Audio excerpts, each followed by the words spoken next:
All right, we're back. You listen to WMAR, Happy Times with Scott and Joe. Yep. And we're starting off the show a little bit differently this week, Scott. Yeah, we actually mixed up the order. We have a ton of holiday stuff. Anybody, you could spend a whole month talking about holiday stuff. We only have 2 hours. Yeah. We had to change some things up. We got our pass or fails.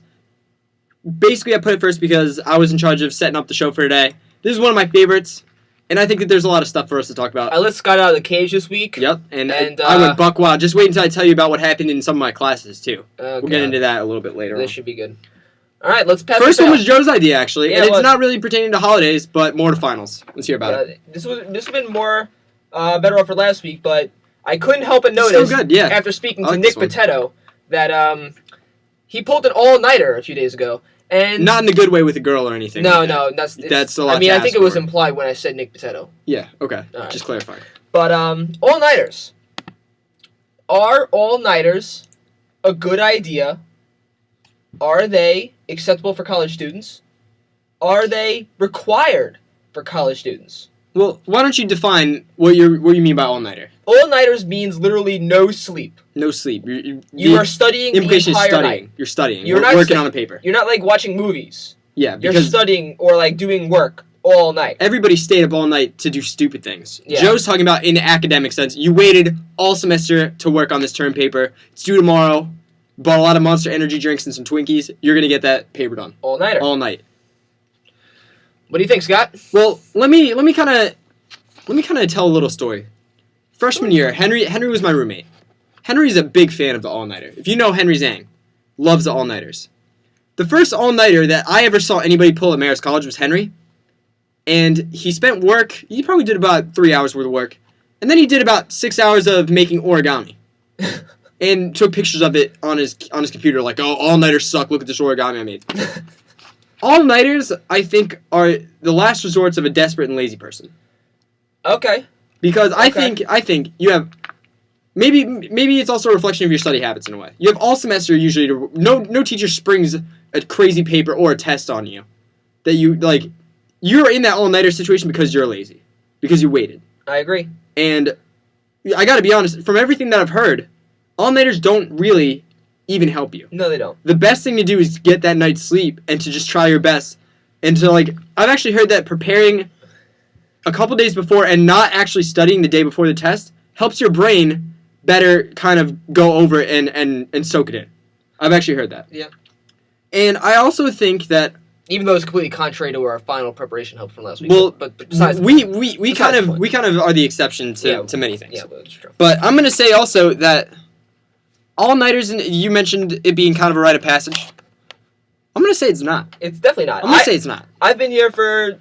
I never have done it all night. I've stayed up all night. This is my 5th semester of college. Yep.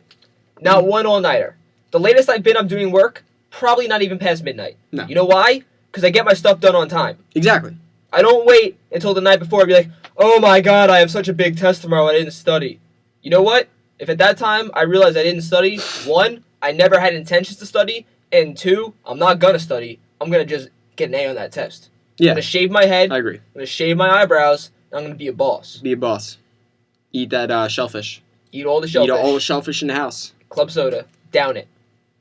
So I'm gonna say though that I can't even think of a time that all-nighters would be helpful. They're not helpful. Unless you completely forgot. I've forgotten some stuff until last minute, but by last minute for me it's 3 days before it's due. Yeah, it's...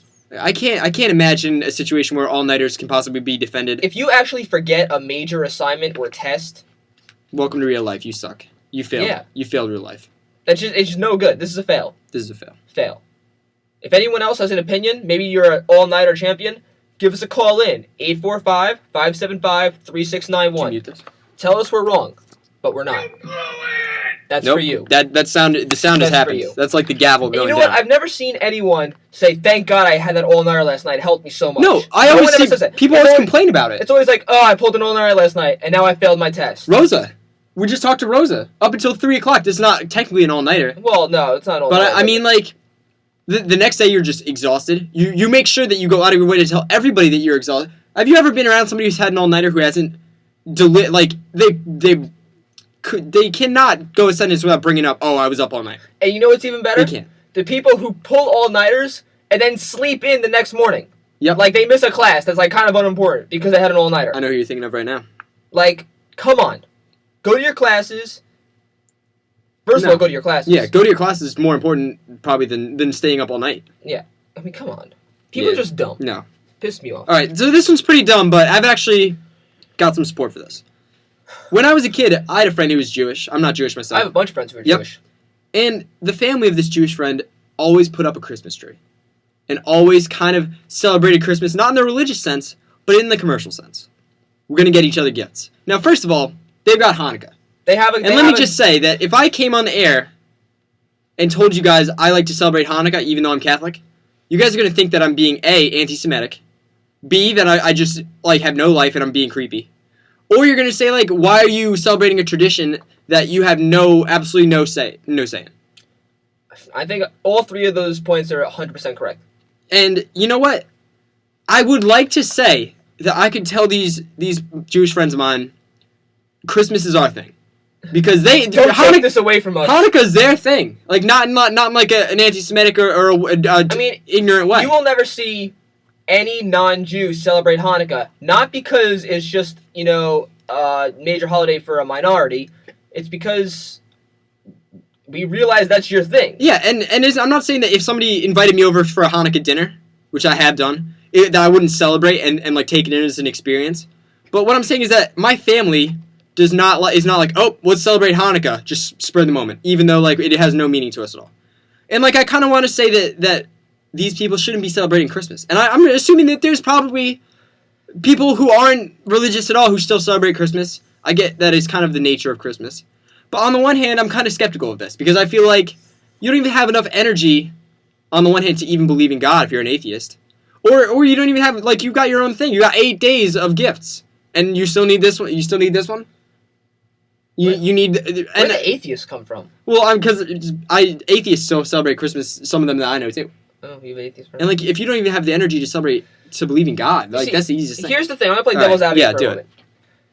Now, you can make the argument that the same people who want to keep Christmas for, like, people who are Christian are the same people who are advocating for public displays of Christmas as opposed to, like, the happy holidays, kind of crap. True, and we're going to get into that. So, is it fair for these same people to say, don't celebrate our holiday when you're saying our holiday should be generally accepted as the holiday of the winter season? That's true, because it is synonymous. Christmas is synonymous with the holiday season. You don't see commercials with Hanukkah Harry. No. That was his name, right? The Hanukkah Goblin? What? Never mind, that was a It was the Saturday Night Live guy. I think it was Hanukkah Harry. He made tube socks. True. I'm talking about it's commercials with Santa. It's commercials associating themselves with Christmas songs and Christmas. You don't hear dreidel, dreidel, dreidel on a car commercial. It's become synonymous with the season. And I get that. And can you make the case that, if we are kind of, I don't want to use the word pushing, but if I'm playing devil's advocate, I'm going to use the word pushing Christmas onto the society at large, should we feel not offended, but just annoyed that non-Christians are celebrating Christmas? Well, you know what? This actually is going to be my answer to this. Is that I'm going to be the bigger man. I'm going to say, come on over. Let's celebrate Christmas. Because I think that Christmas is more about, there's definitely more to Christmas now than just religion. It's about goodwill. We have this whole Christmas spirit thing, which is some BS that we're also going to get into. But, I mean, come on. Why can't we all just kind of come together? We can call it Christmas. I'm going to say it's okay. I'm gonna say it's okay. I'm gonna pass non-Christians celebrating Christmas. With the footnote that I do think that it's a little weird. Okay, I'll give you that. Like because it is. You go over to this house and they've got menorahs, and then you go and there's just a big Christmas tree. Yeah, it's a little. I mean, it makes you wonder kind of what it is. But you're right. Now that there's all these implications with Christmas. But I agree. I'm not gonna go. I would 100% say that if Christians started celebrating Hanukkah, it would be called offensive. I think it would. People would call it offensive. I really think it would. They would think it'd be anti-Semitic. Yeah. Christians celebrating Hanukkah.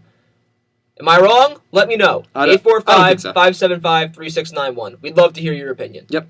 All right. Let's pass it. I kind of like that one. I mean, it's cool that we can all, like, even though we're not the same religion, we can kind of still celebrate something. Like a Jubilee Part 2. Yeah. It's cool that we can celebrate that too.